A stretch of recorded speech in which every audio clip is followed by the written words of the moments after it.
Identidad de las subculturas y tribus urbanas. Mi nombre es Héctor Raúl Riaño Manrique y estaremos tratando el tema de los barristas en el fútbol, un peligro latente. He tomado este tema porque es una problemática social que poco a poco se ha ido incrementando y que ha llegado a diferentes sectores a nivel nacional.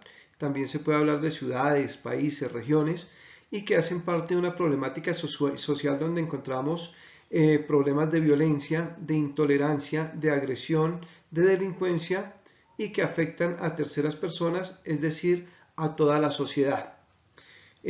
Antes de seguir hablando de las barras bravas o antes de hablar de los barristas como se denominan normalmente, debemos hacer una retrospectiva en la identidad de las subculturas y las tribus urbanas. Es importante saber que estas subculturas nacen hacia los años 60 en los Estados Unidos por parte del concepto de contracultura y lo implementa el movimiento hippie. Esto es una respuesta a la desilusión cultural de no querer hacer parte de las máquinas de la sociedad. También son motivados por los deseos de no ser parte de la hegemonía dominante social e ir en contra de las instituciones y de algunas actitudes de los adultos. Todas las tribus urbanas y subculturas tienen unas características, aunque poco a poco vamos a ir enfocando hacia lo que llamamos nosotros barras bravas o barristas. Las características generales pueden ser las siguientes. Tratan de salir de lo tradicional como propuesta de los jóvenes, generando nuevas ideologías, nuevos conceptos y nuevas perspectivas, teniendo sentido de pertenencia y generando objetivos, donde integran aspectos lúdicos, festivos y se reúnen alrededor del ocio y del tiempo libre. Para ellos este es un proceso de individualismo donde lo más importante son ellos mismos, pero se necesita la socialización de grupo para reafirmarse cada uno de ellos. Ellos justifican todas sus expresiones y todas sus manifestaciones de acuerdo a sus ideales. La propagación de las modas dentro de la identidad grupal es muy importante, especialmente en la música, la jerga, el baile, actividades de ocio, vestuario, entre otras. Finalmente, los diferentes grupos, las diferentes tribus urbanas y subculturas están conectados a través de las redes sociales, publican todas sus actividades, también se informan de otras subculturas y también a través de ellas consiguen personas que se van integrando a estos grupos y les permite también generar la posibilidad de conocer cómo son las manifestaciones y cómo se pueden ir aumentando el número de personas que acompañan o se integran a estas tribus sociales. Los riesgos de las subculturas son bastante grandes. Es importante tener en cuenta que cada subcultura tiene unos riesgos particulares, pero a nivel general hay algunos que pueden estar generando una alerta para todas.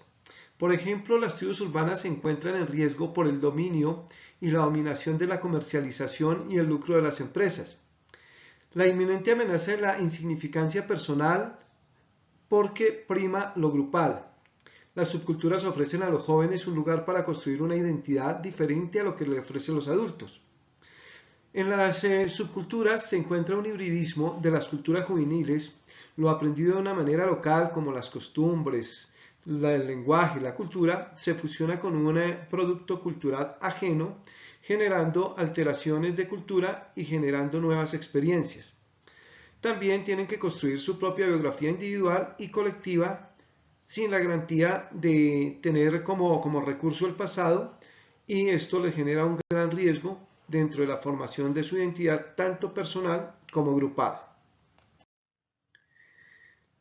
Ya entrando concretamente al tema que nos aborda, que son los barristas en el fútbol, peligro latente, y concretamente en Colombia vale la pena hacer una reseña histórica también, donde los barristas o barras bravas nacen en un país europeo, más exactamente en Inglaterra, aficionados que salían de ver el fútbol, de ver el espectáculo, consumían grandes cantidades de licor, sustancias psicoactivas y empezaban a agredir a otros hinchas, otros aficionados de otros clubes. Esto empezó a generarse y también a afectar a personas del común que eran víctimas de ellos.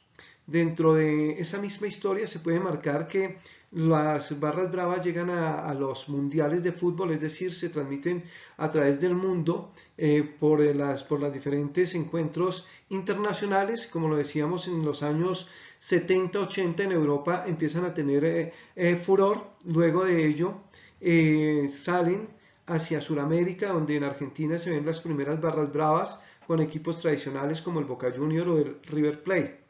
Después empieza a migrar estas barras bravas hacia Chile, Brasil, el mismo Perú, llegando a Colombia hacia los años 80 y 90, donde tienen su especial crecimiento y donde desde ahí es donde se han mantenido.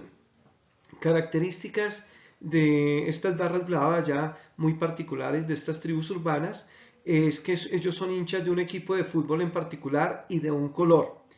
Se caracterizan por su euforia para respaldar a su equipo y también generalmente utilizan camisetas del equipo, sudaderas entubadas, zapatillas de marca, aunque les interesa muchísimo la apariencia y si no son originales no tienen ningún inconveniente. Ellos también utilizan la camiseta, pero se la quitan en cualquier momento para avivar a su equipo o para afrontar algunas de las diferentes situaciones o ritos que realizan previos a los partidos y después de los partidos. La música que les identifica es la cumbia villera, es un ritmo argentino.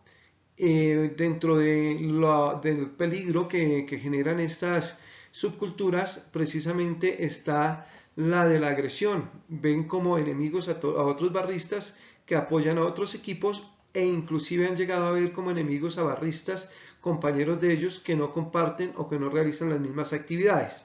Y finalmente, dentro de estas características, ellos andan en grupos numerosos. Ya con relación a Bogotá, concretamente, queremos destacar que uno de los últimos estudios se realizó en el año 2019 a través de la Alcaldía Mayor. Esto significó que dieron unos resultados con más o menos 30.000 barristas en ese momento en la capital. Ya el año pasado pues disminuyó totalmente porque fútbol profesional no albergaba en los estadios a ningún aficionado y vamos a ver cómo se representa este año, que a partir de agosto estará nuevamente en los estadios los aficionados. Ellos están generalmente en los países ubicados en sus regiones, pero Bogotá, por ser la capital, ha reunido barristas de todos los países por la migración de los pobladores de esas regiones hacia Bogotá. La mayor cantidad de barristas están representados de los equipos Santa Fe, Millonarios, Nacional y América. Si hacemos algo de reminiscencia, podemos observar que en los años 80-90, cuando llegan las barras bravas aquí a Colombia, son los equipos que mayor aficionados tenía y además los equipos que más figuraban en los diferentes torneos. Esto hace que las barras bravas se empiecen a acomodar cerca de ellos. Las localidades con mayor número de barristas son Kennedy, Suba y Bosa. Con preocupación se mira a otras localidades como la misma Engativá, la misma San Cristóbal y la misma Ciudad Bolívar. Características también, ellos se reúnen para ir al estadio, a las afueras o a los alrededores, en barrios, parques, algunos salones comunales para organizar sus banderas y organizar los diferentes implementos que entran. Es importante tener en cuenta que la mayor parte de jóvenes que hacen parte de estas barras son jóvenes que priman en estrato 1, 2, 3 y algunos en estrato 4. Características de identidad. A nivel personal, ellos pueden, a través de las subculturas, desarrollar las habilidades de sociabilidad, identificar personas, identificarse socialmente con referencias del tema que los identifica. Además de esto, reafirma sentimientos de afecto, sentido de pertenencia. Los grupos ayudan a conseguir objetivos que individualmente son difíciles de alcanzar. Citando a Gembe 2004, dice que quien elige pertenecer a una tribu determina que de pronto se encuentra inmerso en ella. En cierto modo se puede decir que la tribu lo ha acogido, por lo que el adolescente ávido de autoafirmación se siente querido, respetado y protegido. Dentro de la identidad grupal podemos observar la gráfica en este momento y vemos que todos tienen tatuajes, que todos se han quitado sus camisetas y que todos en este momento levantan los brazos y apoyan a sus equipos con bastante euforia. Dentro de las demás identidades grupales son aficionados de un equipo en común, la forma de vestir, que ya la habíamos tratado, sudaderas, entubadas, camisetas del equipo, zapatillas, pocas veces utilizan jeans, pero la forma de los barristas va con sudadera. La música que ya habíamos hablado, utilizan arengas, aquí para destacar las arengas son motivadoras a sus equipos, pero algo muy importante, dentro de ellas generan agresión a los contrarios, uno de los motivos por lo cual se ha analizado que se genera la violencia. Son intolerantes frente a otras barras, pelean por marcar territorios, existen lo que llaman en este momento los límites o las fronteras invisibles, donde un barrista no puede pasar a otro sector porque es agredido tanto verbal como físicamente. También gritos, saltos y movimientos eufóricos en las tribunas y el famoso carrusel, que es saltar y correr a través de las tribunas. Tienen sentido de pertenencia, solidaridad con los barristas del mismo equipo, tatuajes relacionados con su equipo. Algunos riesgos de identidad. Pertenecer a una tribu urbana aporta una identidad compartida. Es muy importante para adolescentes ser uno de los miembros que será capaz de cualquier cosa para autoafirmar la pertenencia al grupo, porque para él la tribu lo es todo. Cuanto más radica él, más radicación tiene él, y cuando más muestra su forma de vestir, de hablar, la música y todo lo que hacen, más queda aceptado en el grupo y el grupo le valora más. Además de esto, dentro de los riesgos de los diferentes barristas, tienen amenaza de la insignificancia personal, primando lo grupal. Muchas veces se arriesga o se sacrifican personas por tener una identidad grupal. Son bastante manipulables a nivel comercial, tienen un acecho del microtráfico y violencia juvenil. Con relación a esto, el microtráfico es uno de los factores que más afecta, ha llegado a ellos con una sustancia psicoactiva y consumen, hay gran número de participantes que consumen marihuana. Problemática social, tienen un proceso de utilización de alarmas, infiltración de delincuentes, altercados con autoridades, violencia y agresiones entre barristas, microtráfico, intolerancia social, fronteras invisibles en diferentes sectores, convocatorias en diferentes sectores y saqueos. Hay algunas posibles soluciones planteadas por personalidades conocedoras del tema, como la ayuda a entender que el fútbol es una fiesta sana de diversión y tratar de alejarlos de los hechos violentos, generar diálogos con los líderes de las barras futboleras, programas de prevención de violencia en barras futboleras, integrando a todas las localidades, diálogos. La idea de las barras es trabajar talleres, proyectar recreación y actividades deportivas, también las capacitaciones con enfoque social, económico, capacitaciones especiales y demás. Para concluir, que se puede generar procesos artísticos y culturales con el ánimo de fortalecer procesos organizativos e incentivar desde la cultura ciudadana y procesos de cohesión social, fortalecer los espacios de expresión juvenil, mejorar los procesos de comunicación y convivencia entre los barristas, crear proyectos de colectividad que les permita generar estrategias de asociatividad, capacidad y aspectos de trabajo artístico, trabajando en red, uso de nuevas tecnologías y emprendimientos.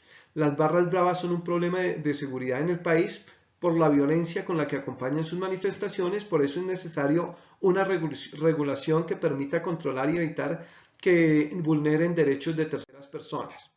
A continuación, las referencias bibliográficas, mi presentación y como conclusión personal, se debe tomar el deporte, ya sea el fútbol o cualquier otro, como una diversión y como una alternativa para generar buenas actitudes, más allá de tomarlo como una excusa para generar violencia. Muchísimas gracias, les habló Héctor Raúl Riaño Manrique del programa Comunicación Social en la materia Sujeto, Comunidad e Interacción Social.